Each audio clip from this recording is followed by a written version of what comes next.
Hey everybody, welcome to another Stone Face Reactions. I'm Griffin, that's Theta, and we're here talking about Gundam 00 today. We're going to be ranking the episodes and the characters. But before we go ahead and get into all of that, let's go ahead and see what everyone had to say as we are now wrapping up the series. High Priest says, from the Door of Innovation. Basically, Graham and Ali were intended to die for real at the end of season 1, but the creators liked the characters and actors too much, so they kind of force fit them into the plot for season 2, which is why Graham and Ali basically only show up to fight in season 2 and have no larger character arcs. Graham will get more to do in the movie, though. Oh Barely. boy, did he. Barely. To me, barely. If you're saying, oh boy, did he. I mean, he did as much in the movie as he did in the fucking show.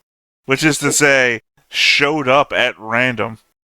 I do feel like the two characters do still end up like very present in season 2. Ollie is still there as a force of antagonism and a constant like tension looming over Setsuna, and Graham like constantly is in everyone's business, putting on his weeb outfit and going, "I am so mopey right now." Ugh. I have no It's so complaints good. against Ollie. Ollie's fucking doing stuff in season Yeah, 2. Ollie's out in the world still. He doesn't have an arc because he's a villain. I It's mean, fine. well, his best thing comes from season 2, right?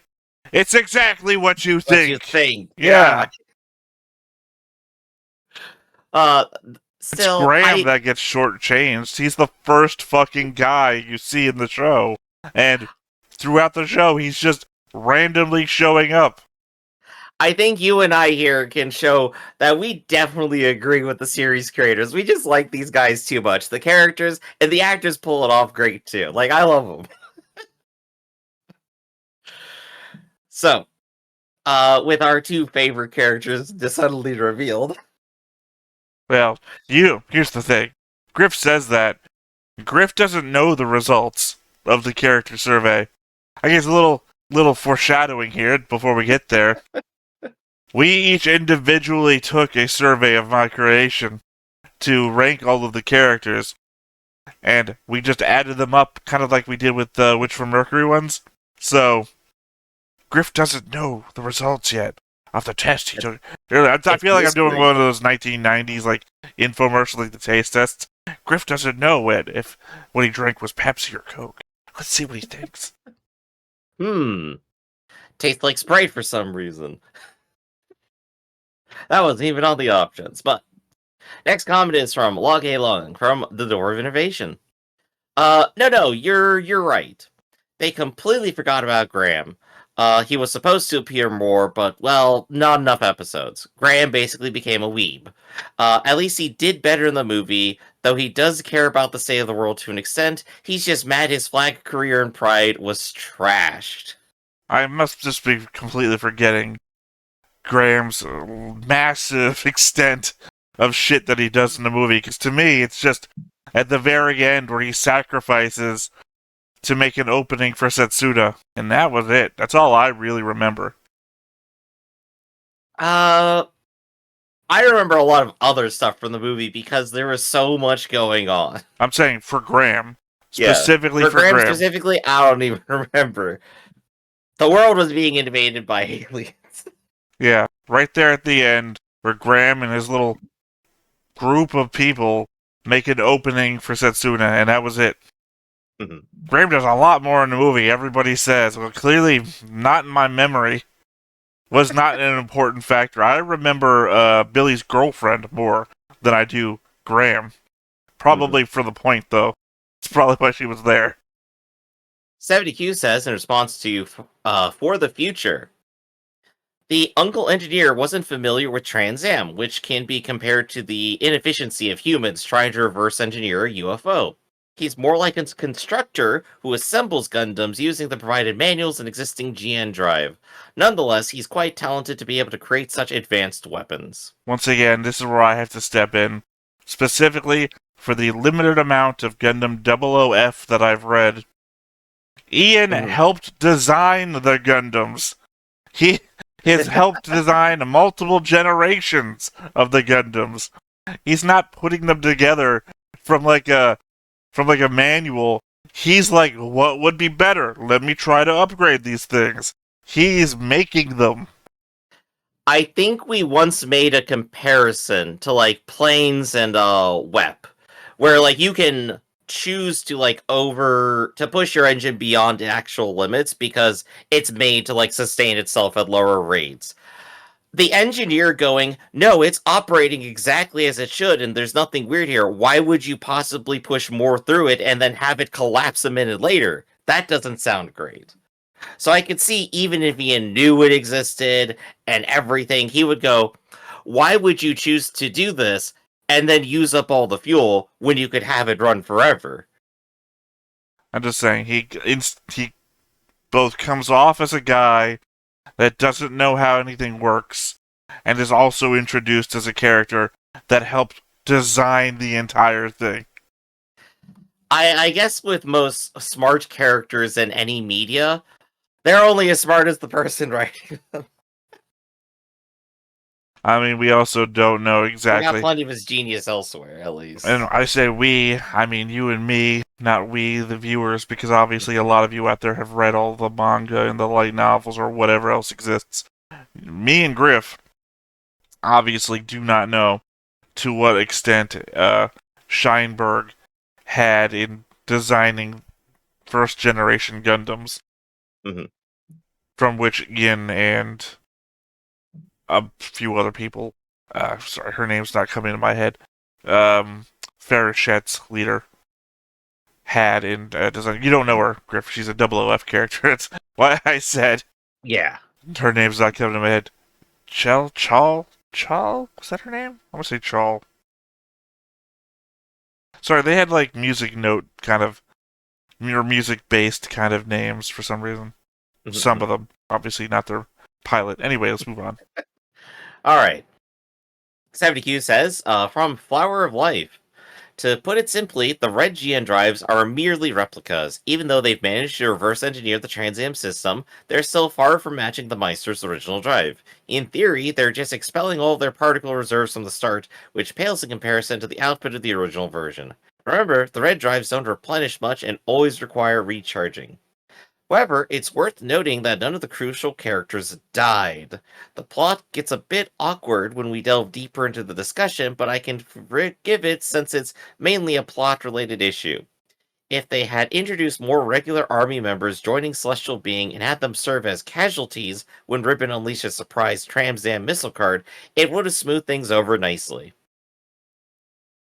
Yeah, you know what? I think I had that feeling literally this morning as I was going over things and going, huh, more people could have joined up with Celestial Being. There could have been more of a movement. Maybe that's like an element that was missing. I mean, I guess that's like season one feels like the perfect place to put that because it's all about the side characters, right? I mean, that's It's a weird thought, but it's a good it's one. not a weird thought at all. In fact, it just I was going to play my hands for something I was going to discuss later, and I don't Oh, feel like I okay. should just now. It that is a very obvious thing to do in a show, and I don't Mhm. think it would make it any better to have done that versus what they did do. They both would have been disappointing. I think one would have just made it more obvious what they were doing versus the Mhm. other one where they just fucking did it. Ah, fair enough, fair enough. 70Q also says from Awakening of the Trailblazer. I believe it's essential for allied vessels to regularly ping each other, ensuring they can easily identify ELS copies. This pertains to the incredibly fortunate and optimistic outcome for our world. We probably won't have another Aola, or how do you say his first name? What do you go with? Scheinberg. All right, Scheinberg, It's his last name. It's who easy. discovered It's a lot less run on vowels, I find. yeah, who discovered the GN particles and employed it for a selfless plan, placing a bet on humanity's potential to choose between a dictatorial ruler like Ribbons and an innovator like Setsuna. It's fortunate that Setsuna both survived both seasons and successfully achieved the outcome Scheinberg desired. Moreover, it's also fortunate that their initial interactions with the first extraterrestrial species was relatively rational and open to communication if you knew the approach. Thus, a happy ending ensued. Stop real quick. For one thing, I want to just address the first sentence about the Go ahead. pinging thing. That might work in like submarine warfare, right? Which I think where pinging actually would come from mostly, where things are slow, and at a distance. It doesn't help so much when you're like super fast-paced Gundam fighting one another. You're not going to be able to ping, identify target, and then also tell other people where that is when you're reading like a radar screen or a sonar screen, because Yeah. very much not helpful. You wouldn't be able to pass that information along very well. To the second, to the paragraph, I don't know about that, because one, remember it's Ribbons that elevated Setsuna.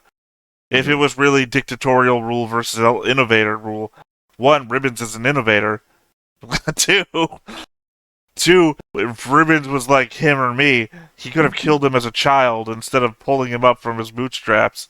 So it always would have been Ribbons wins if it was based on those terms. Ribbons is a complicated character, and I feel like I need 2 or 3 more paragraphs about him, you know? That's my vibe right now on that thought. I think we got a Uh, lot about Ribbons. There was like the thing is, stuff was said about Ribbons when we weren't paying attention to Ribbons, and I don't mean like in season 2. I mean like in season 1 where we thought Alejandro was the big bad, and then yeah. there's just this green-haired kid wandering around behind him, and we just weren't giving him the time of day because it's like, Show okay. wasn't given the time of day. Well, it's because it's like, okay, Alejandro is clearly pulling a UN card here, and we're like watching for that shit. It's like, Mhm. I don't care what his assistant is doing. Continuing the comment. However, it's worth noting that all the above represents an extremely idealistic conclusion. The sad reality is that Theta is still vehemently rejecting it. Celestial Being is not aimed at fighting governments. Steinberg's true goal is to have a genuine innovator and a double O unit so people can appreciate the value of understanding one another. Steinberg also recognizes that humanity has limited time left given the impending dialogue with another species. 200 years. How long has he been dead? Limited amount of time. I'm just rolling it around in my head. So, I think conclusively, Scheinberg knew all along that these aliens specifically were coming within some amount of time. Whatever Jupiter mission happened provided enough data for him to make that conclusion, right? And so he sets off on a 200-year gambit to set this all up. Sure. Or he could have taken the Palpatine gambit and just Mhm. improved our weapons capacity to be able to fight them off. Or, the 2001 gambit where we turn Jupiter into another sun, roast those sons of bitches alive in their new home. uh, but yeah, no, That's I guess. right. Theta learned nothing. But like, if the plan is based around technology that he doesn't specifically create and invent, it's hard to say that it was a plan at all, you know? Well, he I can created say right now, apparently. it's like, I think our way of communicating to aliens is to develop telepathy, and you look at me and go, Griffin, that's crazy, that's not a plan. Yeah, let me show you my diagram here for flashing lights and sounds. I hear that's the way they communicate with aliens. No, you gotta bring out the keyboard, man. You It gotta would. bring out the keyboard. That's what I said. Lights and sounds. Look, Oh, sorry, I forgot. it works exactly 50% of the time. Close Encounters, perfect. Independence Day, not so great. Oh no, it worked there, they just didn't care. No, they opened the door and shot him, remember? That's just a failure of diplomacy, not of language. But here, of course, like the premise with these aliens was always, how are you going to communicate with a thing that exists in an entirely different manner from your own? Because they obviously didn't talk to people. Oh, no, they just took over trucks and tried to run you over in lieu of communication. Mm-hmm. I would not be surprised. Look, you could cut off the end of the movie where they finally make communication happen and they do the whole fast forward thing to show that things are working out, we're doing good. I would not be surprised if you remade that and it's just Setsuna floating dead in space and the Earth is dead and it's covered in like a giant metal sheet. No, these guys weren't friendly. They weren't friendly. Turns out I'm a Gundam. Continuing the comment, in my opinion, an alien entity like the ELS poses a threat far beyond our capacity to address using conventional methods, even with hundreds of years of preparation. Even with thousands of Steinberg's flagship large particle lasers, humanity would likely fall short. Think of us as a small island in the global community, and even Theta would agree that we need to act justly because it is practical for our weak, relatively young civilization. This way, we might receive assistance from more lawful superpowers, or at the very least, avoid becoming pawns of more brutal superpowers. So, why is Theta rejecting Double O's message? I mean, just before the whole Y Theta fit, what Sure. they're describing there is literally the day the Earth stood still. You humans are violent creatures, and if you try to extend yourself to the interstellar community, you're only going to bring violence. So you need to fix yourselves, or Nort here is gonna fucking nuke your civilization, so you're not a problem. What is it? It's like Klaatu Verana Nikto? That's the well, you did the Spock thing. You I know, know, I live long forgot. and prosper. Klaatu Verana Nikto doesn't mean anything peaceful, Griff. That's the shut off command for Nort, so he doesn't Yeah. destroy the world. Um, why is Theta rejecting the double O's a message? I mean, I don't think I reject the double O's. Well, I don't know. It depends on what you mean by double O's. I reject. See, I think during the watching of the show, I've only stated that human nature is what it is, and I don't think you change that by imposing your will on them, because a lot of people out there are very much of the realm of, I understand what you're saying, but it's the fact that you're telling me I have to do it is why I'm not going to. You know, that might seem like petulant childlike behavior, but I think that's basic human nature, is that people will agree with it if it feels like it's their idea, or they can see the benefit for themselves without a dictatorship being forced upon them. And what is the double O message other than, you're going to do what I say or I'll beat the shit out of you? And that's what they fly around doing. You can't fight for your own well-being. We'll fight for your well-being. Plus, we're gonna kick your ass if you try to do it. So I think over here at the very least, I agree with the first part of the statement here, where it doesn't matter how many lasers the Earth built. There is no way that the Earth and Double O was ever going to win a fight versus the ELS. It just was not going to happen. Like, we agree on that, right? I mean, I could have until you said you could. You know, contrary nature is kicking itself up. You Yeah, remember right. the Wing Zero type of beam saber thing that the Double O has when they're Mhm. fighting the Memento Mori? Well, imagine if we spent all of our time building Memento Moris that were just beam sabers, and you put it along the what's that thing called? The solar array? Giant. Solar, yeah. Yeah, put it on there, and then have that move. Make it spin. Just giant beams that don't stop, and they just keep cutting anything coming towards Earth. I'm just saying, That'd be wild. if you one knew what the threat was, two knew how big the threat was, and instead of just like making this giant saber thing for a Gundam, making a planetary defense grid or something, I don't know. I think we would have been better off had Scheinberg told somebody what was out there instead of just hiding it and coming up with his own plan. Yeah. I think like the second half of it though is like having to address the colonial like perspective that we as people who live on Earth with its history have to kind of contend with, where the only way we understand how foreign cultures end up approaching others is via direct colonialism. But the ELS is not a colonial power, right? Like, do It you does think you would expand. agree with that? It's expanding out. We've seen it from its perspective that its Hmm. homeworld dies. It's dying. Yeah, It sends it's a out a pack of thing. It's not survivors. a pack of survivors because they see it settles a bunch of other planets too. My thing is that also stepping back a moment for the previous conversation, Mhm. the previous note here that you read. Also, there's not really a interstellar community. There's the ELS and us, and that's all we know about.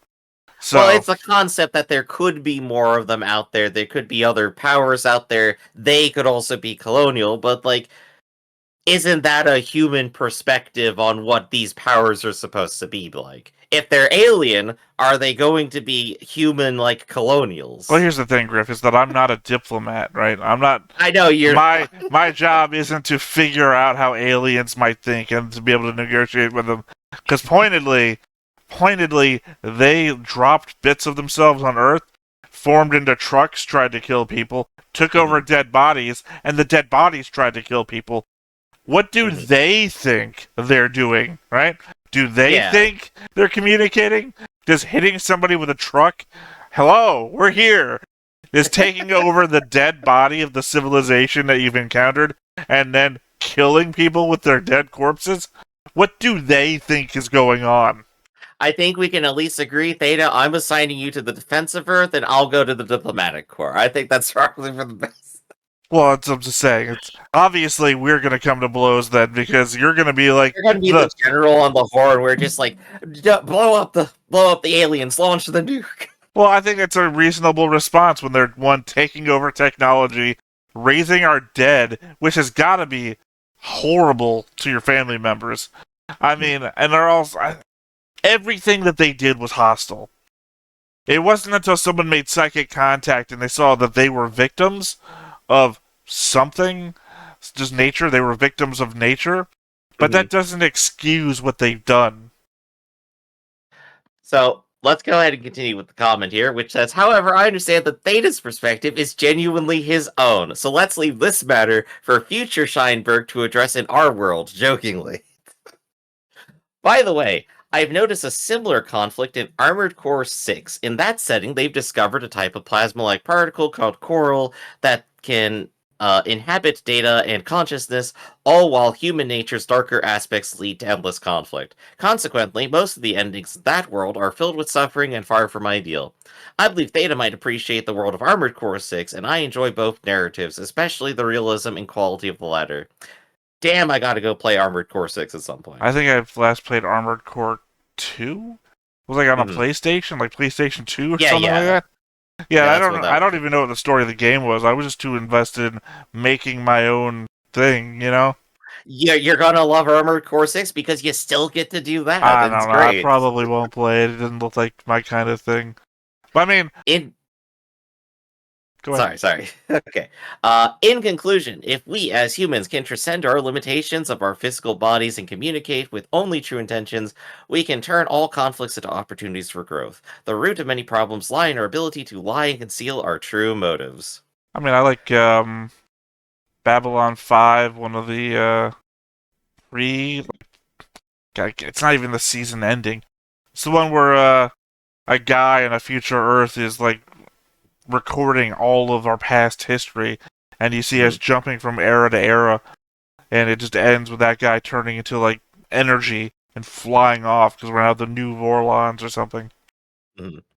Classic Ascension, you know.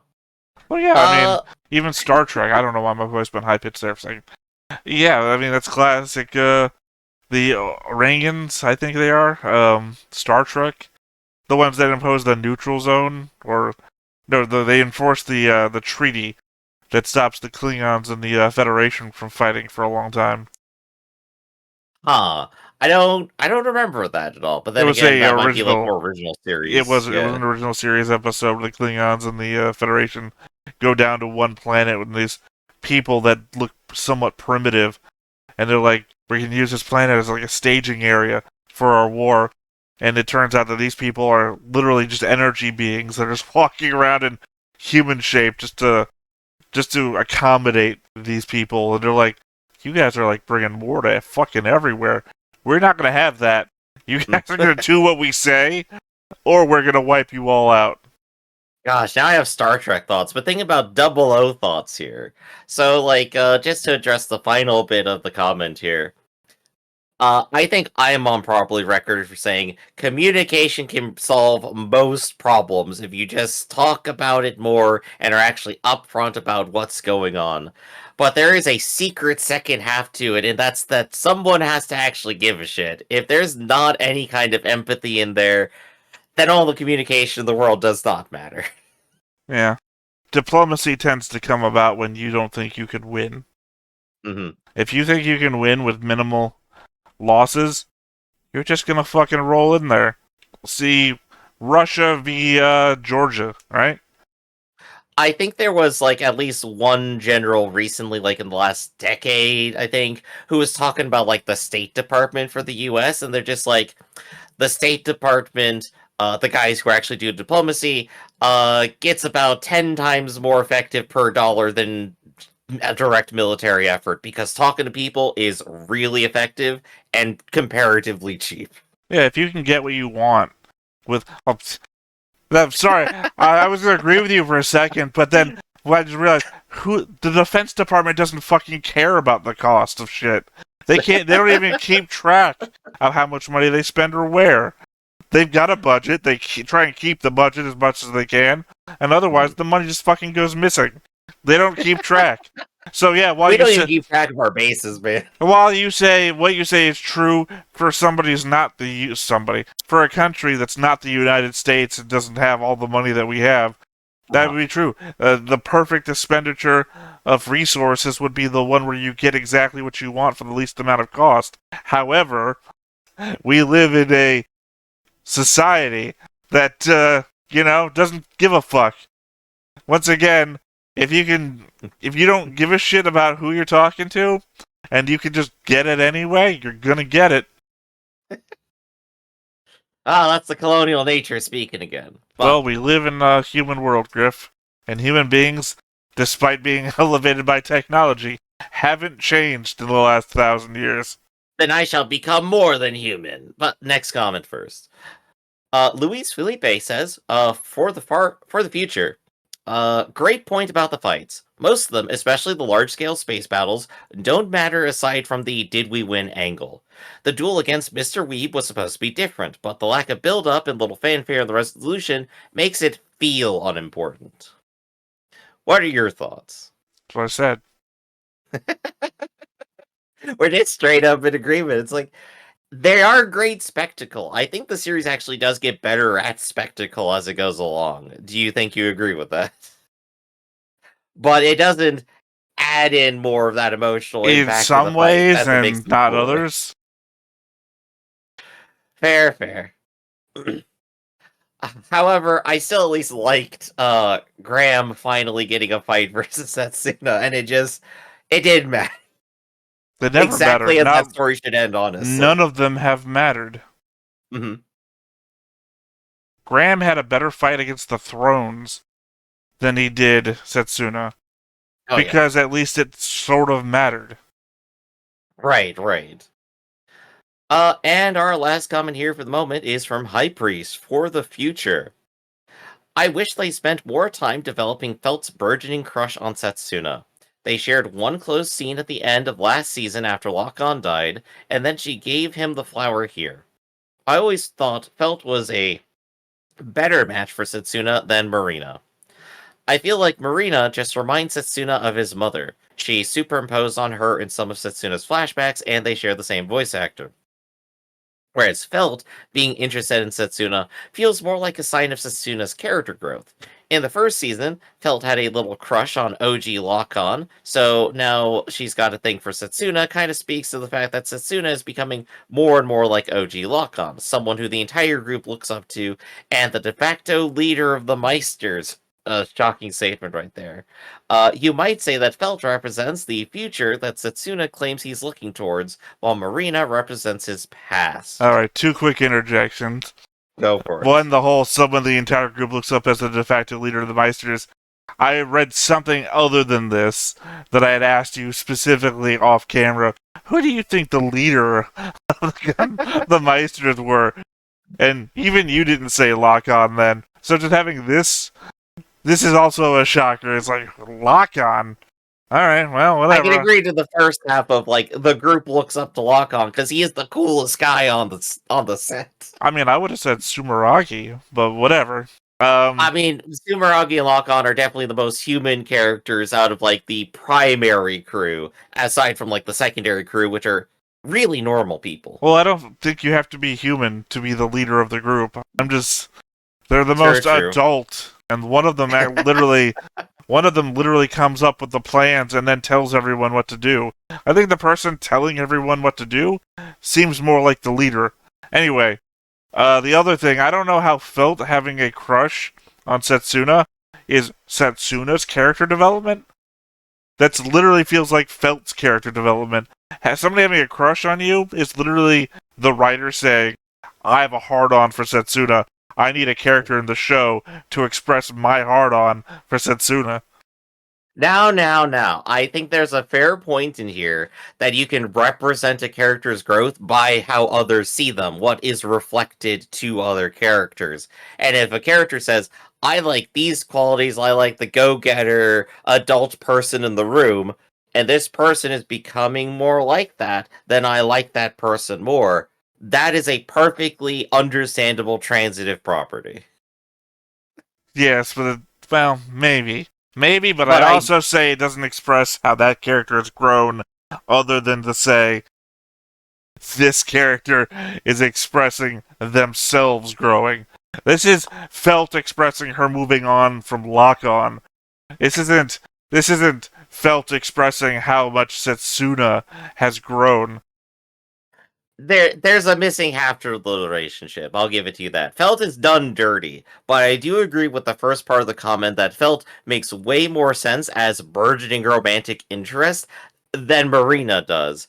Now that we're like at the end of the series, I look back and go, Marina is just a person who shares some similar experiences in a similar place and can confide with Sensuna together. They are good friends.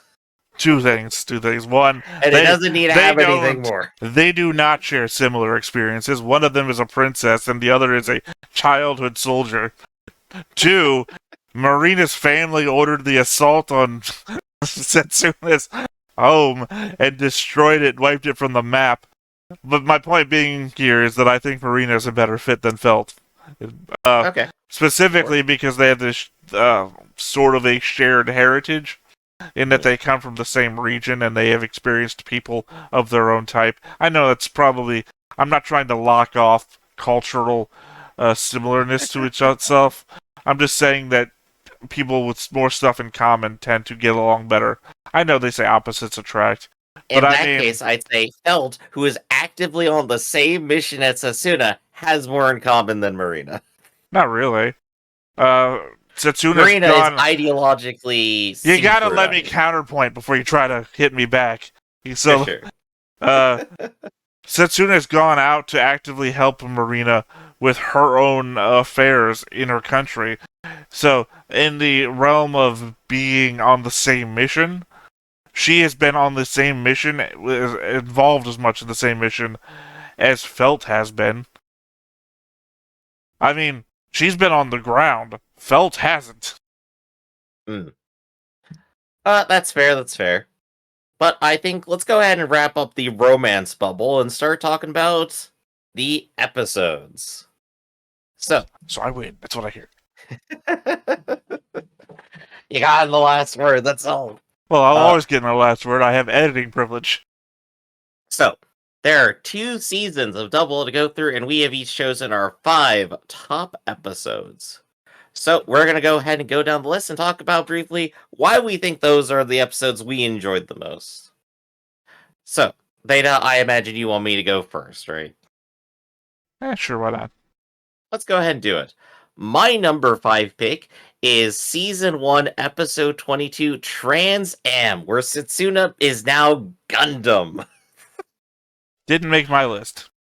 So there's a lot of stuff that happens in that episode. The Trinity siblings get dunked on by Ali. Ali and Setsuna fight a whole bunch. And up on the moon, Ribbons and crew shoot Scheinberg's corpse and activate the feature that's part of the whole plan, apparently, to activate Trans Am and give it over to Setsuna. Just one quick correction. And season 1, that would have been Alejandro and crew. Shoot. Scheinberg's body. Yes, yes. Specifically Alejandro, yeah, Alejandro and Ribbons, yeah. Well, I just mean that Okay. Ribbons was a backseat player at the moment. He hadn't stepped forward and backstabbed Alejandro. So, for the Mhm. perspective of the audience, it's Alejandro and crew. Ribbons is just some nobody.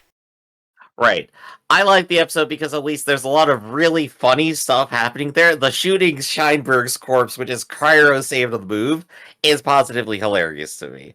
But I think more like impactfully, Setsuna has been going on his whole dialogue about like what he wants, what his goals are, and those are like solidifying into something that is a motivation that is more recognizable and energizing to the series and premise than the very abstract "we are going to fight all war" that we've been making fun of that whole season, right? And then here, at this very moment, Setsuna then suddenly gets a message from Scheinberg saying, "You are the one that I most closely associate with here. You're the cool one. All of your ideas are right. Go be a Gundam." This is like I think a core episode to the series that actually makes it land at all. Because they, like I said, we were making fun of it the whole time, and then we finally get an actual motivation for Setsuna. Setsuna is a fully rounded character in this episode, specifically. Right, that's just. Afterwards and before, who knows? But in this one, everything makes perfect And then a sense. voice from 200 years ago jerked me off, and I got stronger. Do you have any thoughts about that episode that you want No, to go not ahead and... really. The whole Trans Am thing I made fun of when it was happening, so it's not really a thing that stuck out to me as important to my. Um, I guess I'll preface now. My list is more guttural reaction to stuff. I've written some shit about it, but Yeah. I didn't really analyze what was important to the show, just more what stuck out to me. And Trans Am didn't stick out to me because I was not happy with Trans Am itself. Yeah, you definitely weren't. That's fair. It was. I mean, it's the jump. I know people are like, oh, but all the science behind it makes perfect sense. I don't care. It really just Science. feels like Super Robot all of a sudden. The introduction of Trans Am makes it. I mean, I have no problem. I love Super Robot. When uh, I stopped watching Gundam Wing and I stopped watching 8th MS Team, I migrated into watching Super Robot stuff. I guess Yeah. because I also just didn't know that other Gundam shit existed, I guess, but You wanted more robot, which everyone yeah, wants. yeah, and I just didn't know that more Gundam was out there, so I just moved on to other Gundam, which turned into, I turned other Mecha, which turned into just happened to be Super Robot. So I got nothing against Super Robot. Well, I Mhm. cannot talk. I have nothing against Super Robot, but uh, it just doesn't feel like it should be there. It just doesn't. The giant laser death weapons and even the giant sword that extends from low orbit up to the elevator thing. Even that I can get with because it's just bigger It's versions. cool. It's It's cool. not that it's cool; it's just a bigger version of what already existed. But now we Mhm. have people like super teleporting all over the place. It's like, well, that's a superpower. I can do Mhm. that in Mortal Kombat. I mean, So what's your number 5 then? my number 5. Shadow of the Innovators, Season 2, Episode 19. In the Ooh. course of the Ptolemos 2 encounter with an A-Law task force, Revive is captured after his encounter with Tiara. Saji and Louise meet in battle, the two being transported to an alternate reality, and Louise is left shaken in her resolve to fight against him. While Sumeragi and the Meisters interrogate Revive, his presence on the ship causes Anu to reveal her allegiances to the Innovators, and declares the hijacking of the Ptolemos 2 as she fires her gun at Lassie Eon. Wang Lu Mei and Hong Long try to leave Ribbon's hideout to deliver Veda's location to Celestial Being, only for their ship to be shot down by Nina Trinity with Gundam thrown dry. So my points on this episode. Go for it. Marina and the kids get attacked by Federation forces, resulting in a shootout that they have to flee from while leaving Klaus behind. Saji Hmm. and Luis finally say everything that they needed to say to one another in that alternate reality space. Hong sacrifices himself so Wang can escape, taking multiple bullets for her, and even getting shot through the head, only for Wang to be killed by Nina soon after she attempts to flee in a shuttle. Anu reveals which side she is playing for and attempts to take over the Ptolemos too. By the way, when I write this down, I just don't put the P in there. So Yeah. it's easier to remember. These are all things that just come to my memory instantly when I think Yeah. about the show. Specifically, I think the thing that sticks out to me the most is Hong sacrificing himself to try to make sure that Wang escapes. And then she gets on the shuttle, and then who's just out there in space? But Nina, Nina. who just fucking kills her. And it's like, we've been following Wang from the very beginning. She was in episode 1. This was her revolution. If there's one character in the show, Griff, that's you, it would have been her. And she just fucking gets killed at the near the end, right near the end. Nothing comes of her entire story whatsoever. She tries to associate with everybody. She's got all these political ties. She's apparently also been funding the Gundam Meisters this whole time. Everything just comes to an end for her. Betrayed before the finish line. I do think I gotta agree that it is definitely one of the most spy action filled episodes. Like, there's a lot going on in that one, so I can Well, understand why it's a good pick. well, it's more than that because again, the whole this is Mhm. where Luis and Saji get that standing overlooking the Earth scene in the Mhm. alternate reality where they discuss things, and Luis pulls the gun on Saji, and Saji's like, "That's not the Luis I know. The Luis I know was a kind girl, you know." And Mhm. he goes back to the real world with the resolve that I'm gonna save her. That's my fight. And she goes Mhm. back in a huddled mess, not knowing what to do with herself. Yeah. No, It there's some good characterization there. it's all character connections this episode. Mhm. It's muddled with a bit of fighting and whatnot, but Hong sacrificing himself, Wang just like not being able to come to grips with she's not the main character. So, wouldn't you know it? Funnily enough, my number 4 is the episode directly after that. You know, Season Griff, funnily enough, my number 4 is also that episode, A New Return. We're in perfect agreement. Who knew? So a new return. This is basically the entire episode where Anu is fighting her way off the ship. Do She you want me tries to to just read the description since I have it written? Yeah, go ahead. Anu reveals her allegiance to the Innovators and with Revive attempts to steal Zero Razor for ribbons, but the machine is retaken, though the Innovators escape. Later they return with new suits, including Luis in her Regent. Lyle attempts to get through to Anu, but before he could, he is cut off guard as Ribbon's taken control. Sometimes the names are words and they're hard to read of Anu. But as she was about to strike him down, her suit is shot by Double O Razor as the Trans Am particles have them share one tender moment together before her suit explodes. Yeah, I think that's a good summary for it. When it comes to me, I think this is the a great setup and payoff. Beforehand, we were just having like very simple Lyle and Anu relationship scenes.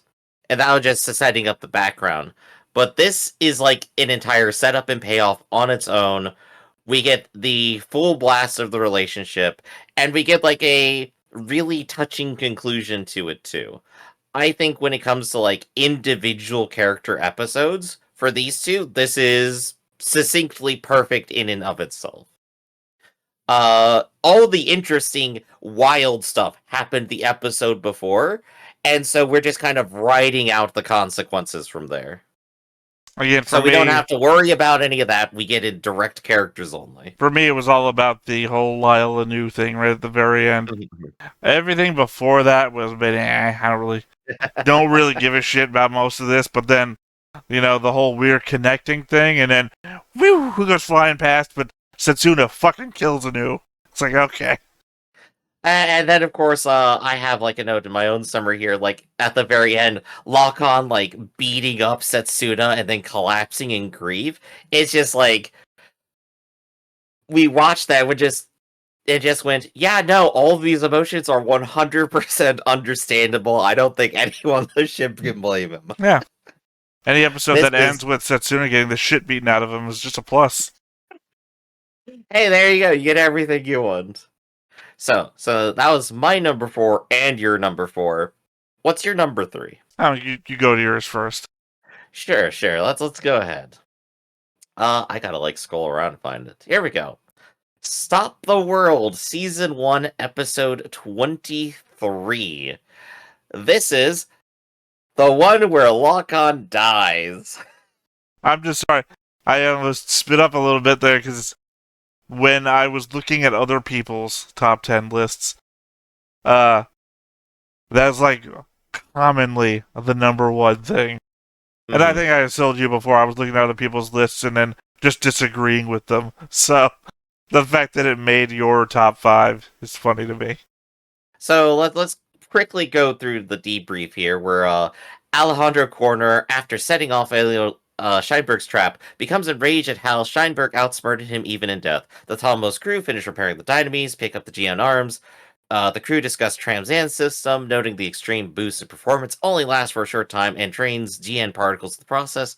While returning to the Talmos, Setsuna detects an inbound UN assault force of GNXs and the Throne's Y. The Gundams are eventually overwhelmed by the GNXs, but the situation changes when the Meisters activate the Transam systems. Dynamis soon arrives with the GN arms and destroys more GNXs suits and 2 UN carrier ships, but the Throne's Y destroys the GN arms before the final blow can be dealt. When the Dynamis is heavily damaged after a vicious duel with Ali, Lock-On abandons his suit to continue the fight, determined to avenge his family. Using an intact cannon from the GN arms, Lock-On destroys the throne, but a final shot from Ali damages the cannon. Floating in space, Lock-On contemplates the current state of the world and admits his hatred of it long enough before he dies when the cannon explodes. Which is kind of weird considering that it seems like Setsuna may be resurrecting the guy who just admitted to hating the world. Weird note to go out on, I know for sure. But I think the reason why this one ends up on everyone's top list is because Lock-On's death accomplishes what the series wanted to do all along, which is to get you to root and feel for all the Meisters. When Lock-On dies, you are hoping he gets that shot. You want him to go ahead and get this in, and you want him to be heroic. He is the best character at that very instant. And also evidently the leader of the group. And evidently the leader of the... But I guess there's more of an emotional punch when your leader goes down, if you knew that he was. The leader. Assigned leader after death, right? But, we spent a good bit of, Season 1 kind of asking, how much do we care about the Meisters? And it's only, towards the very end where we're getting, a little bit, where we're getting a little bit more of their inner conflict, their motivations, and they're interacting with each other more directly, that we start to really feel for them. And this actually pays off a little bit of it, and lands perfectly. So, it was a good episode. Didn't make my list. Not in my top 5. I know it didn't. Probably would have been in my top 10 if we were doing a top 10, but I don't know about a top 5. Doesn't even make honorable mention. That's fair. So what about your number 3? My number 3 is Season 1, Episode 18, The Aim of Evil Intents. The Gundam Thrones continue to... Oh, is it on your list? Indeed it is. Go ahead and continue first. No, you tell me where it is first, and then I'll... My number 1 episode. Oh, that's dumb. Anyway, the Gundam Thrones continue to attack military installations around the globe, their aggressive tactics forcing the celestial being observers and the Gundam Meisters aside and out of the forefront of battle. The crew of the Ptolemos investigate the thrones and their origins, including the possibility that Veda was hacked by an outsider to acquire the technology behind the GN drive. On the civilian forefront, Kinu Crossroad obtains a new lead after learning that one of the throne pilots mentioned something called Ragna. I take back, that was not dumb. I don't know why I said it was dumb. I just don't know that it's number one territory. It's very good. It was a hard fight between 2 and 3 for me.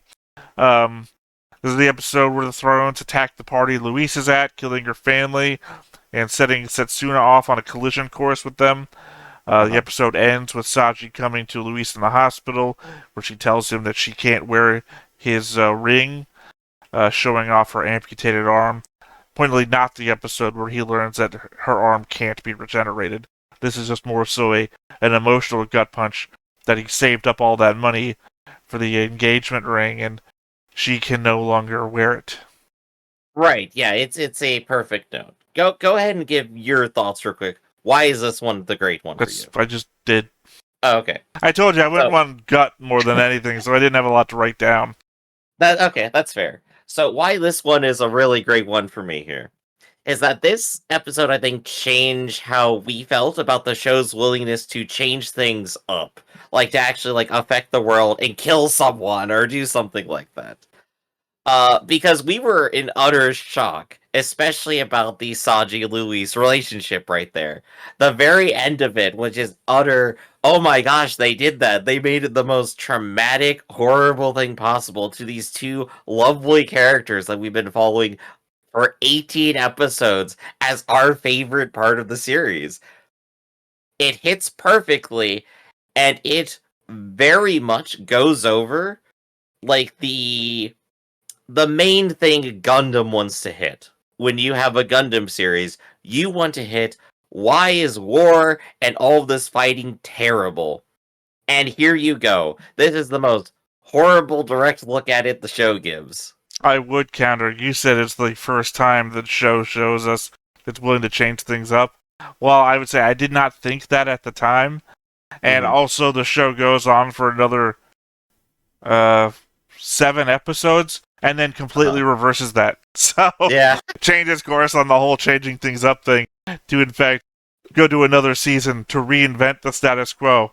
So, yeah, no, I don't think this was the episode where I started thinking they were willing to change things up.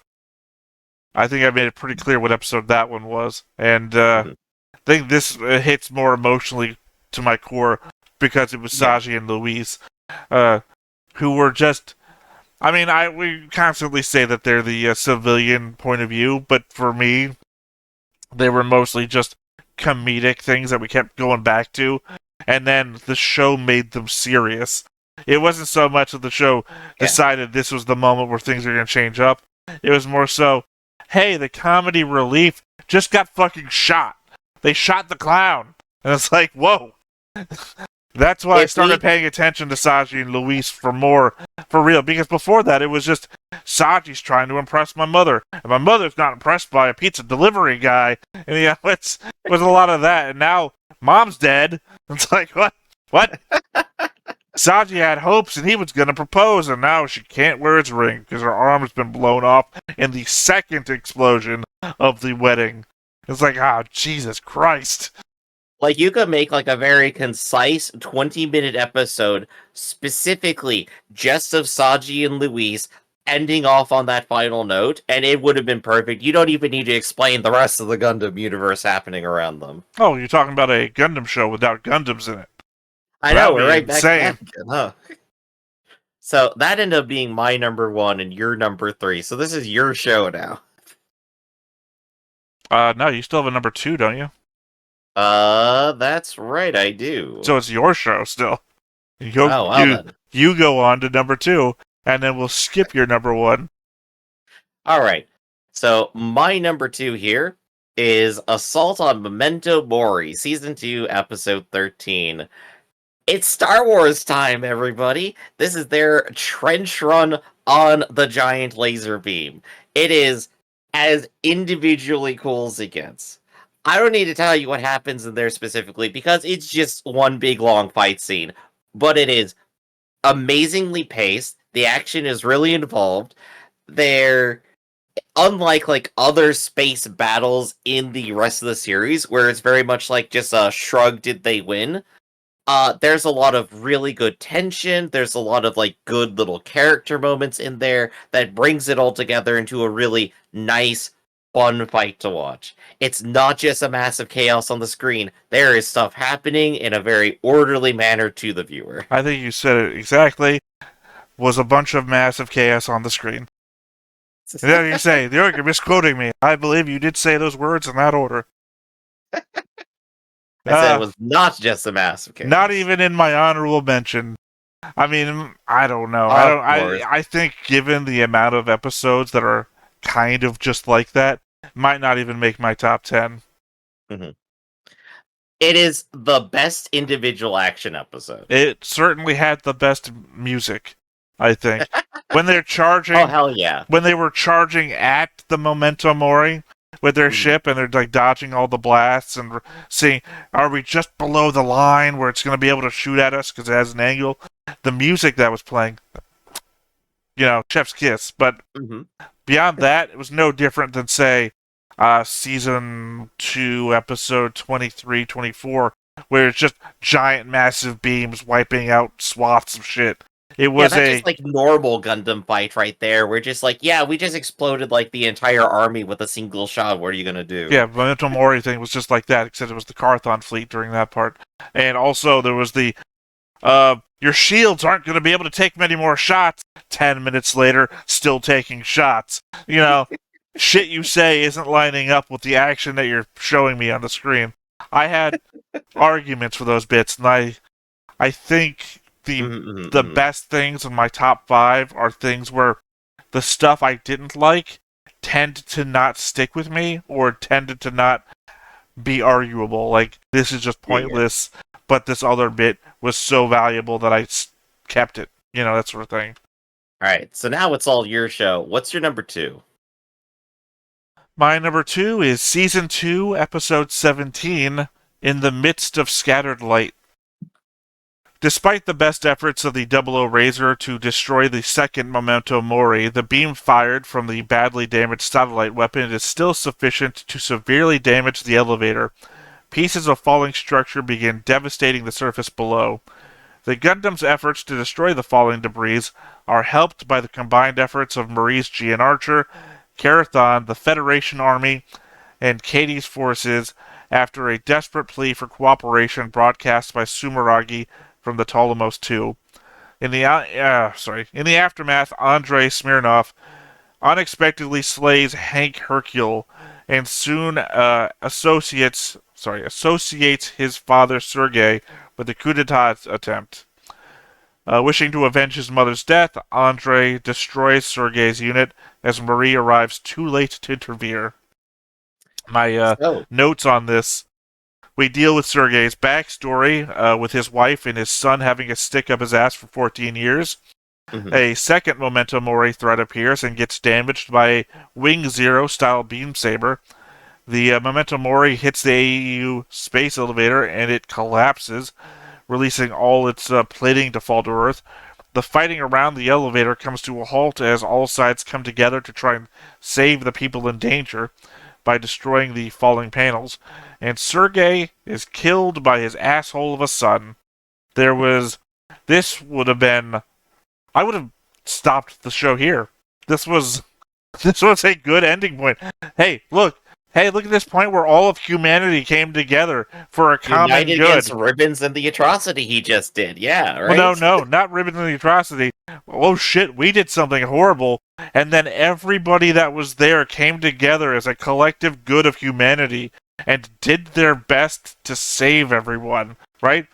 We don't need fucking aliens. It happened into this episode. Wouldn't you know it, this is my honorary mention. I like this episode, but I just couldn't figure out like what order I wanted stuff to be in.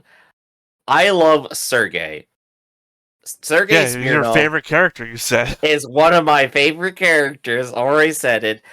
He's there for 43 episodes, just being a good person who's just not a celestial being, generally kind of doing his job, trying to be the best person he can be, interacting with Soma, like developing a family bond. Like he just wants to live a happy life and everything. We are with him the entire way. We get his backstory here, and of course, more of that tragedy that I love. Just sudden death, everything gets paid off. It is a brilliant little bit of drama. Because of course he had to adopt a daughter because his son is a fucking ass. Look, when he dies in the movie, I'm cheering it the whole way. Oh yeah, oh yeah. But of course, like the second half, which is like everyone comes together and proves that, like, yeah, no, they could totally just cooperate together as long as they realize the damage they're doing. And it's a shame we kind of don't get that same motif later repeated in some way, where Yeah, everyone goes, "Remember when the whole thing was falling and we worked together? We'll do it again this yeah, time." who needs fucking aliens? Literally, this is the take a step back moment where we realize what we've done and how it could Mhm. have gone worse. And the fact that we all came together because our differences aren't so great that we're willing to let innocent people die because of them. We came together because we recognized what the right thing to do was. And it's like, cool. That was the message of the show. What are we doing with the next 8 episodes? Why is there more show? Why is there more show indeed? So that was just number two, wasn't it? Yep. Well, what's the number one? What's your best episode? The best episode of the entire show, as said by me, Uh huh. Season 1, Episode 24, Endless Poem. Setsuna contemplates his memories of Lock-On, who vouched for him when he first became a Meister. Tiara blames Setsuna for Lock-On's death, but Sumeragi reminds him that their true enemies are still nearby. Meanwhile, having lost over half their GNX and the Throne's Y, Sergei suggests the UN forces withdraw. However, UN headquarters reveals that the reinforcements are coming and orders a second attack. Back on Ptolemos, the Gundams undergo repairs and upgrades. Tiara suggests they destroy all the pseudo-GN drives so they can resume their original plan. The rest of the crew contemplates their pasts, but an alarm signals that the UN forces have arrived. Alejandro Corner joins the UN forces in a large golden mobile armor and fires a massive particle cannon at the Ptolemos, which barely evades the blasts. With Kyrios and Natalie protecting the ship, Setsuna and Lasse attack Alejandro, but can't penetrate his GN shield. Alejandro continues to fire on Ptolemos, causing massive damage. Tiara activates his Trans-Am system and destroys several GNX, including Patrick Colasar's GNX, but suffers extensive damage. A GNX managed to approach Ptolemos and fires directly onto the bridge, resulting in the death of Christina and Lichtendahl. Sumeragi, Ian, and Phelps managed to escape in one of Ptolemos' containers. Lassie rams Exia's container into Alejandro's shield and breaks through. Exia and the GN arms escape the destroyed container and charge back at Alejandro. Now I think I know exactly why this one is your favorite episode. Go ahead, My say it. my notes, well, I'll say it, I have actually, this is the most notes I wrote. Best episode of the series, hands down. The episode right after Lock-On's death, it features Celestial Being in a fight for survival, with emotional goodbyes as they lose people trying to push forwards to the resolution of the season. Christina and Lichtendahl giving their final words to each other, both suffering fatal injuries, but one of them hiding the fact from the other one. The episode had a real edge of your seat excitement that I rarely felt in most of the other battles. Something I didn't even realize at the time, but our sunglasses wearing Dr. Moreno, rather, was also on the side of the ship that got blasted apart and died too. I only noticed it when I was rewatching. Famously, I went off on some of the fights in the second season for lacking even an ounce of the tension that this episode had. Like, this was Mhm. Lock-On's death. What was the episode yours? The Lock-On dies? Lock On dies episode 23. So this had all the tension of that moment from your episode, but it was almost the entirety of that this episode. Oh, it was half. It was like half of this episode was the tension of Lock On's death. Plus, it follows Lock On's death, so you still have that sitting in your gut. I think last time we were doing this, when it was just season 1, I think we both agreed, like, the last 3 episodes were some of the best, I don't right? think we did this for season 1. Really? I feel like we did. I don't think Maybe I'm we. just misremembering. It's Yeah, fine. I mean, we may have talked about episodes, but we didn't do an episode ranking at all. I think this is the first and last time we're doing this for. Right. Even so, I think we still agree the last 3 episodes were some of the most fun to watch. I clearly disagree, given that didn't make my list and I don't Whether or not remember. they're not the best episodes ever, we still enjoy them. Yeah, arguably, my list says differently, and I don't remember any of the other ones that I would have put there. I mean, maybe the Lock On one, but I think the rest of the episode didn't sit well with me. So Lock On's death and the whole cursing the world and the last MacGyver play that he does to take out the throne doesn't make it hit as hard. I think the only reason this wasn't as higher up on my list is just because the bridge crew drama at the very end, the one that you like the most, like, did feel a little out of nowhere to me. Probably just because I was paying attention to other spaces entirely. Like you already mentioned, like you weren't as focused on Saji and Luis until like the episode 18 happened, whereas I was like completely into it. It's like I want to know what pizza he's delivering. Well, this episode also builds them up because they give their Mhm, backstories during this episode, and Christina has a whole thing with Felt. So, mhm. I mean, if you liked Felt enough to like her in the later episodes, then you should have been paying attention to her and Christina. So, Theta, I had an honorable mention myself over here. Did you have any honorable mentions? Did we go over that? I have the one honorable mention, which is why when you said the last 3 episodes, and I'm like, nope, didn't make any of my list. Because my honorable mention is season 1, episode 20, which falls right outside of your margins. Oh no. Blade of Reformation. The 3 superpowers unite to eliminate celestial being and formed a combined military force under the UN's command. Each of the powers receives 10 of the 30 GNXs, the GN drive-powered mobile suits they found in Antarctica. However, Graham refuses to pilot one, hoping to fulfill Howard's wish of defeating the Gundams using a flag. Meanwhile, Kinue Crossroad encounters Ali Al-Sachez, who has just met with Ragna Harvey. We found out that Luis's arm can't be regenerated in this episode, so that was Yeah, just more another drama. follow-up punch due to the beam used by the Thrones. Kinui gets killed by Ali, who just dumps her still dying body into an alley where it's raining, by the way, where she passes on, Yeah. reaching for a picture of her and her brother.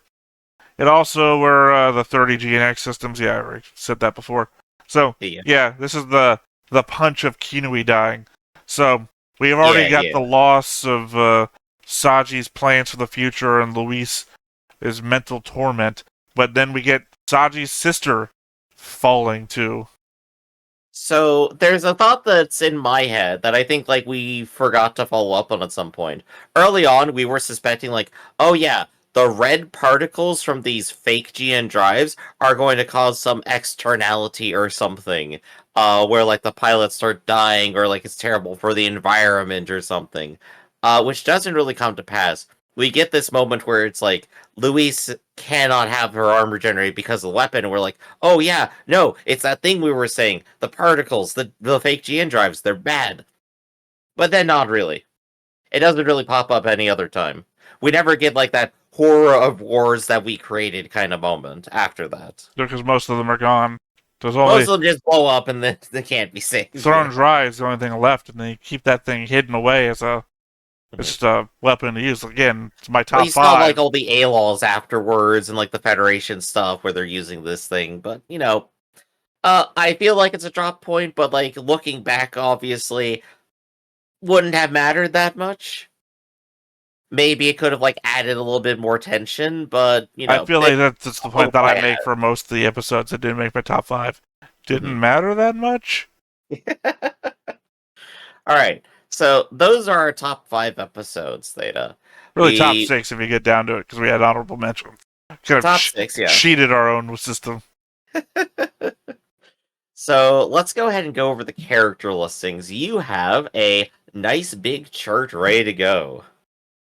Yes, as I mentioned earlier, we had the surveys that I had us both fill out, where I put the scores together in quite the same way as we did. I guess Witch from Mercury was the last time we did this. It feels so long ago now. Oh yeah. I think Where, really only like the very long running series are the ones where we really want to give these to, well, I right? think we've only done them for Gundam. Like, Overlord is arguably just as long, and we didn't do it for that. I think we only have done these for Gundam series. Mm-hmm. IBO, this. I mean, this Anyway, Overlord's pass. Everybody goes to B. uh, what we did is we ranked every character on a score of 1 to 10 individually. I had no input on what Griffin scored. He has no idea what the hell I scored anything yet. Uh-huh. So, for at least Griffin, I don't remember everything either, but at least for Griffin and you, the audience, this will be a complete surprise.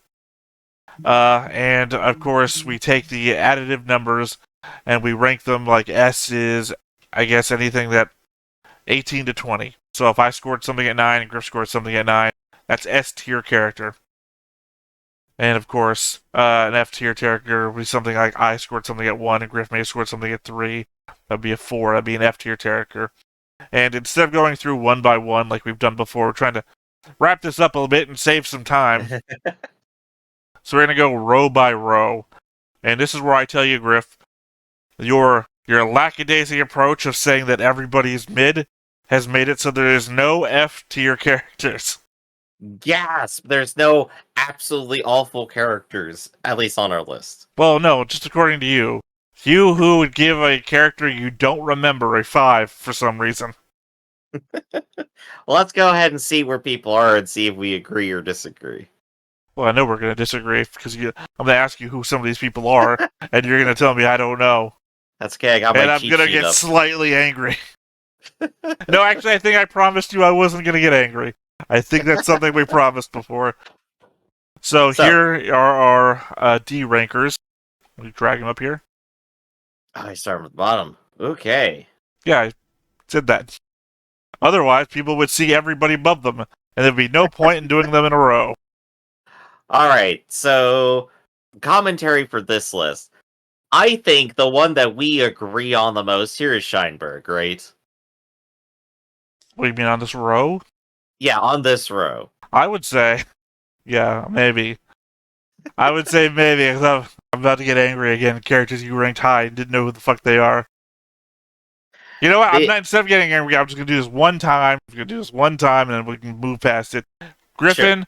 Tell me who Li Zhejiang is. Which one is that here? Laguna. He has a score of 5. Lee. Hold up. Let me find out. The Lee. He's not Subaragi Lee. He's on the bridge of Arthur Goodman's vessel, second in command. Cool. Had to look it up too, huh? Yeah. I should also point out that in our little questionnaire things with ranking, I tried to give like an image and a description. So at the moment that he was putting the scores down, Griff at least had a guess at who they were. Here's the thing. A character that escapes my notice is better than a character that I genuinely dislike. And when it comes to 00, I actually realized going down the list, I don't dislike anybody. I don't care enough about you to hate you. Andrei Smirnov here, while he is an absolute asshole, is not a character I hate. I hate the things he's doing because he's an antagonist, but he is a good individual character. He might have been a character that I gave a 1 and you gave like a 6 or a 7 to. The only reason he's not an F... Okay, I think this is the debate that comes into play quite often. I think I talked to you about this before, where a recent episode that we recorded, I said was the worst, and I mean that it made me feel bad. It did elicit emotions and shit like that. But it Yeah, yeah. wasn't. It wasn't a bad episode. It was just the worst. So when I say Andrei Smirnov is a 1, I mean I fucking hate his guts. Not that he's a badly written character. It's just that I want to see him swallow shit. I want him to die. I don't. Yeah, and when I He's have a bad. character like that, I go, "Oh my gosh, this character made me want to kill him." That's a good character to me. He So it's killed. entirely a difference of opinion right He there killed of your how we favorite rate. character, Griff. He killed your favorite character, and you gave him high marks. I don't know where to go with Exactly. this. He made me hate him. I care about him. It's amazing. You scored him a higher than Howard Mason, a But man who meanwhile, inspired Graham to get into a suicide fight with the flag. Scheinberg here obviously belongs above him. He's not a character in this series. He's a character in the movie, at least. He's a character in the movie very briefly at the end. But in the series, he has one scene. Again, I'm going to play a little bit of backyard baseball here and say I'm the Sure. only one of us two that was willing to go sub 5 in scores. So if you have any debate that Scheinberg is a little bit higher than he should be, there's only one of us that can blame for that. This is still our bottom tier. These are the characters we care the least about. And wouldn't you know it, all the flags are there. I'll oh yeah, all the flags. I don't know. There might be more flags.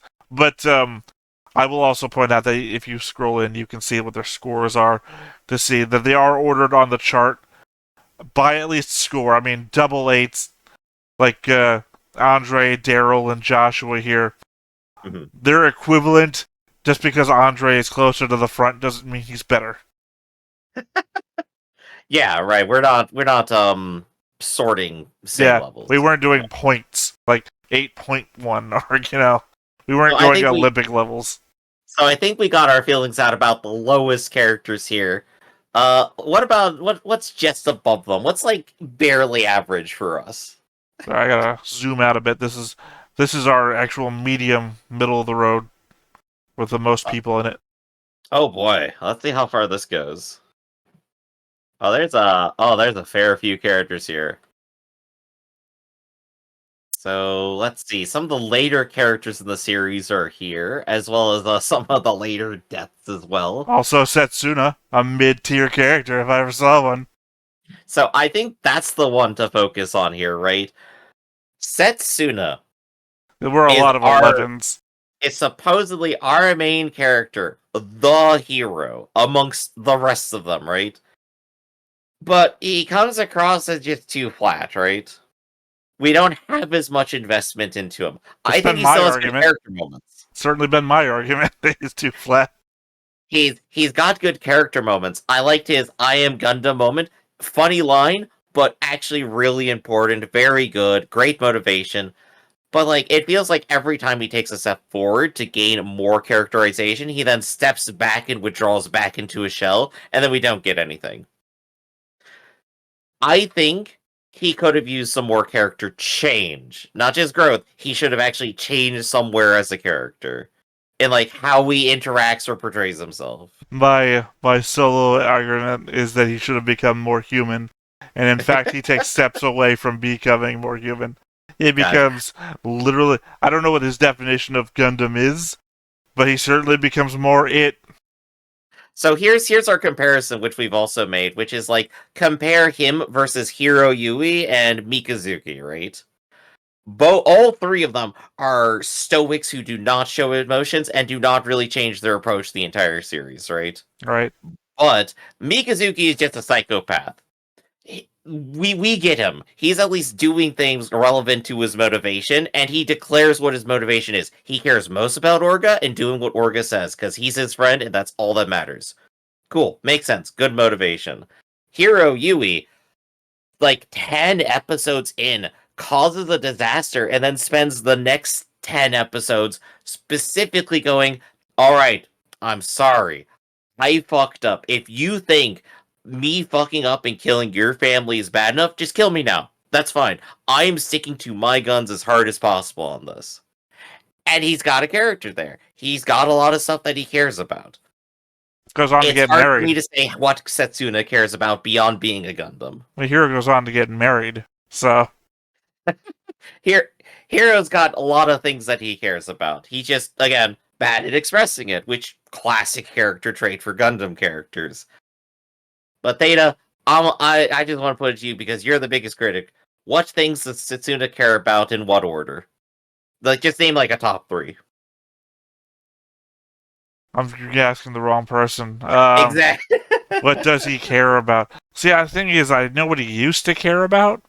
I find it hard to say what he cares about because everything always seems like past oriented. Like, oh, Yeah. I should have cared about Anu. It's like, oh, you're angry. I understand why you're punching me in the face. It's like I understand past ways that I fucked up. I am Gundam. He cares about Gundam, but it's his definition of terms that I'm unsure about.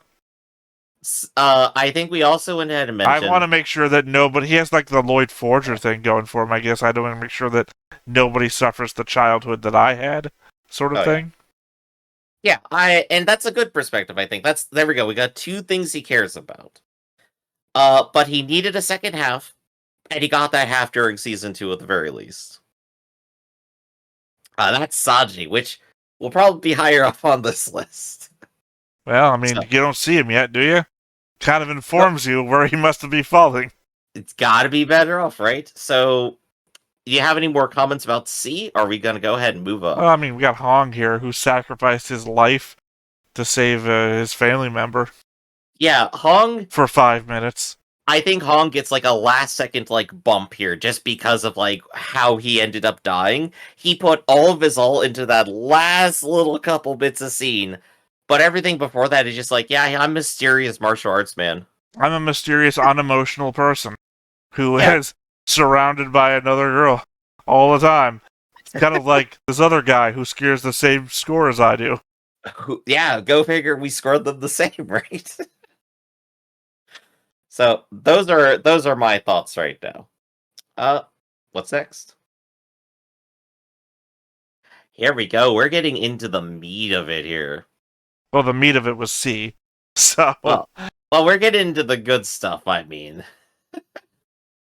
So I see CUNY Crossroads here, like up at the top, along with Marina, Alejandro, Ian, Regina. Uh Funny that Regina and Tiara ends up on the same tier, of course. I think I rated them both pretty highly. What did you do here? What do oh, you think you put them at? I'm completely blind. I forgot they were separated by felt. I'm like, where the hell is Tira? What are your thoughts on those two? I did not commit memory to remember who I scored individual people to, Griff. If that was That what you're going for. I know that's fair, but like, what are your like thoughts right now about these two, and like, do they belong in B? I mean, they both had. Well, Regina had a more compelling story than Tiara did, in that they did stuff. Tiara kind of only goes off a little bit in season 1 near the end, and then a little bit in season 2 near the beginning, and then gets killed and comes back at the end of season 2. It's very much I've got a little bit of story and I'm just going to spread it out, versus Here, Regine, who has a little bit of story and puts it all together right at the end of season 2. yeah, like I'm gonna agree with like Regine here. Regine has like this very interesting little conspiracy story around her, and it's a really fun watch to see because she's like the second in command after Ribbons is trying to pull everything under his the rug out from under him and like take her own control. And it's really fun to watch because I'm thinking as I'm watching, it's like she could get away with this. There's no way she can. And then Ribbons just like reveals he knows everything because he's a bastard. And kills him. And I and mean, then Ribbons has the kills whole him. conversation of "I made you." So Yeah. Meanwhile, Tiara uh has a lot of really fun moments in the entire series. I think like while they're like a little bit stoic and like that's why they seem to get along with Setsuna a lot because they refuse to express quite so much all the time. Tiara has one of the funniest lines where everyone is declaring what they care the most about, and he goes, "The computer." Everyone's going about what they love or their primary motivation. It's like, no, I care about the computer most. And he follows through on that. He follows through to the very end with it. He is immensely amusing in every single thing he does. He does lots of individual things. I like him. He's I mean, great. yeah, uploads himself into the computer. Kind of had no choice there at the very end. I guess that means Mhm. silver-faced Setsuna is a Gundam at that point. If we all just get what we wanted at the end. A little bit. I see here at the very end as well is also Klaus, who is been around for a while. He's just like the second fiddle of the rebellion, but he's like very constantly there alongside our actual Carathon leader, which I think ends up higher. Well, I mean, he's But he there has like for a that bit. great If you moment of mean sacrifice. if he's there, well, he doesn't sacrifice. Whenever he survives, he shows up later. He got He away, he makes the move to do it, is what I mean. and he's not In the really there. episode, we He's hear not it. really there for a long time either. He's Mhm. introduced in season 2. If I'm pretty sure Yeah. he's only there for at least half the show, and then less than that.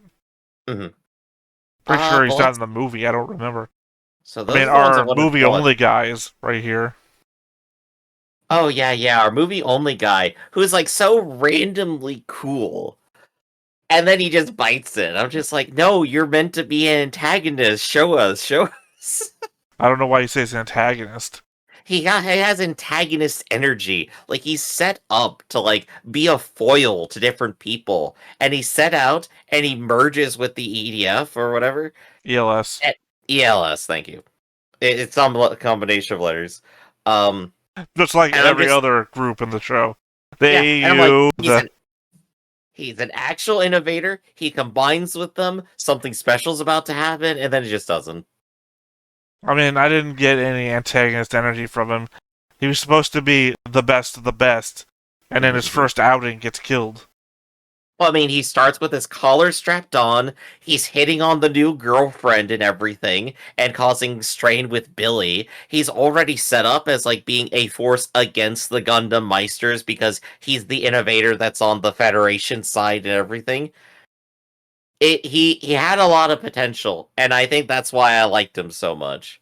It's just sad that we didn't like It pay that was off because the movie's not about it him. was waste of potential. It wasn't he had a lot of potential. He was shown to be the best of the best. It's like if you started Mhm, Top Gun and Top Cruise dies in the motorcycle accident when he's running alongside the horse, that mhm. woman on a horse, and then the rest of the movie is Tom Cruiseless.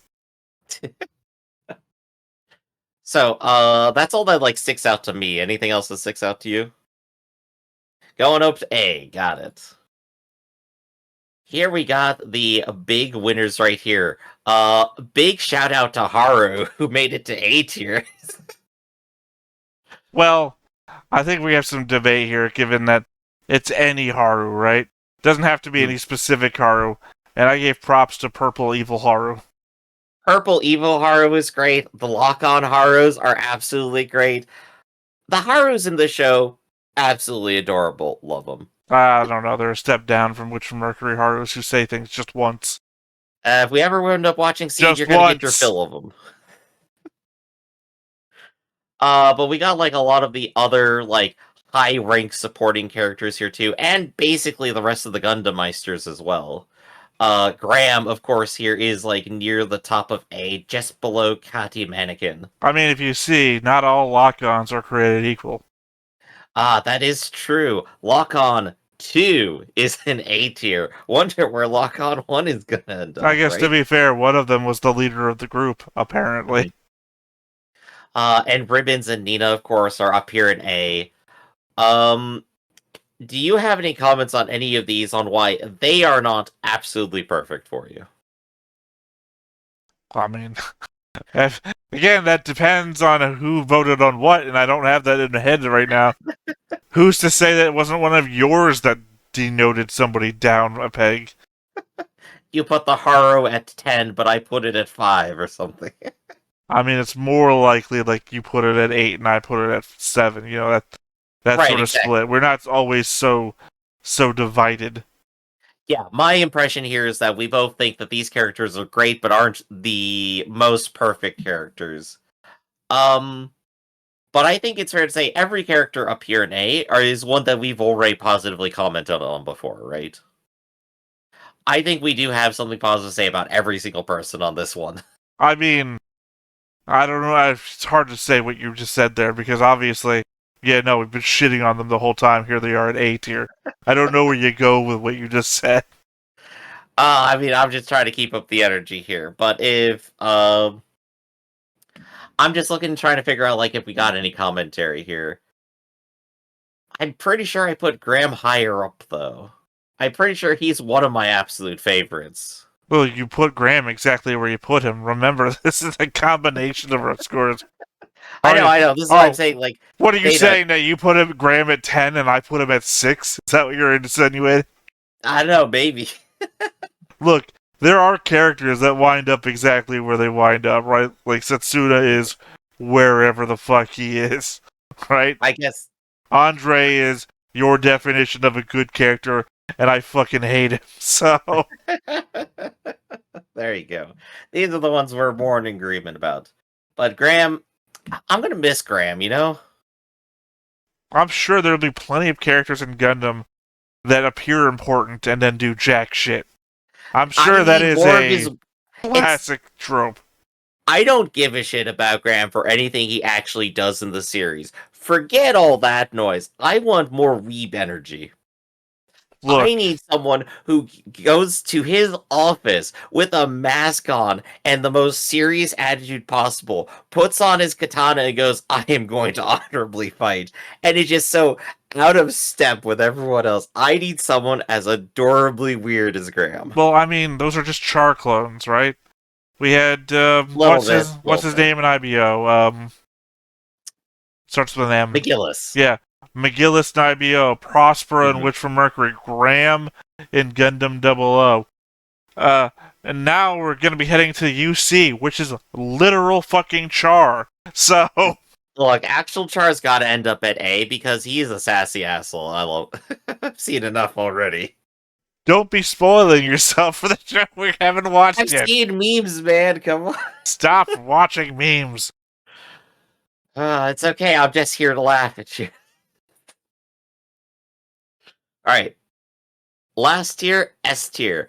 The best characters in the show. The According smallest, to us. the smallest cheer. I don't know what the hell's happening to my tongue. The smallest tier, at the very top. I think I know exactly why we like Soma. Soma is one of the coolest characters in the show. Like, I hands down, appreciate right? that the entire S tier is none of our main characters. None None of of our the main main tiers, no Meisters. No, I actually defy you. Saji is a main character. Saji is the other main character. When I say main characters, I mean Meisters. Fair, that's fair. But Saji is the other half of Setsuna we were talking about, and he's the one who brings like the duo protagonist energy and makes it all the better. When these two are interacting and talking with each other, I feel like the show's about something. Yeah. I think There is also, there's great energy. pointedly, according to this, the best character in Gundam 00 is Ali Alsaces. At 20, both agreement, 10 out of 10. It's hard to Best say, it's hard antagonist. to hide what the votes were when it's literally the top score, right? Well, with the other The, ones, like it's either 10 and 9, and then of course Soma is 9 and 9. yeah, I mean, I think you probably had to have given Patrick a 9, because he certainly would have been 10 for me. Mm-hmm. Patrick would have been best character. I had to The believe that you must have given Katie a lower score for her not to have gotten S tier as well. Because Katie and Patrick were the military version of Mhm. Luis and Saji. Yeah, I think the only reason like Patrick probably is at a 10 for me is because I wanted to see even more of him. I wanted to see him die. He's a little bit sidelined, is all. Patrick Kadi can't. obviously gets more of the attention out of the pair. She's Patrick more can't die, relevant. so you didn't see him die, so you didn't get that extra 1 point. Exactly. Go back there and die a mortal character. No, I'm talking like you. But yeah, Ali Al Sanchez, best character in the series. So much joyful energy in being an absolute asshole. He has committed terrible war crimes, like, right? He's literally manipulated child soldiers. He's burned civilian houses to the ground in a Gundam. And the whole time he's just like, yes, yes, me, Ali, I did that. Well, I mean, He's so adorably proud. I love him. I can't point the way I wanted to point. Yeah, literally, this guy killed her. I mean, his sister. I know. He's interwoven everywhere. He's not actually like a main facet of the story. Like he's not undergoing growth. He's not the one actually pushing the Well, he conflict. turned Setsuna into the man he is today. He did. This is Well, yeah, that's my him and point. Ribbons, arguably. I mean, and to your war crimes thing, yeah, his best quote comes from when he's floating over the burning city and dead, like fly-ridden babies' bodies. It's It exactly what you think. yeah, it's right up there with like it was me, Dio. I stole that kiss. Well, it'd be more poignant if I didn't hate that show. It would be, but he's still absolutely amazing. He is With the the help of Lancer. He's the one who's Kyoji! he's getting everything done. He's having a great time as he does it, and he is the motivating force to Setsuna, if nothing else. This is his foil, and I wish Setsuna lived up to Ali here. Oh, I wish Ali didn't get the stupid death that he gets at the end for no reason. Ah, I thank I God! wish Ah, run. No. I think That's how you fight Superman. It doesn't here's work. here's my last thought. My last second rewrite of the show. Like, ready?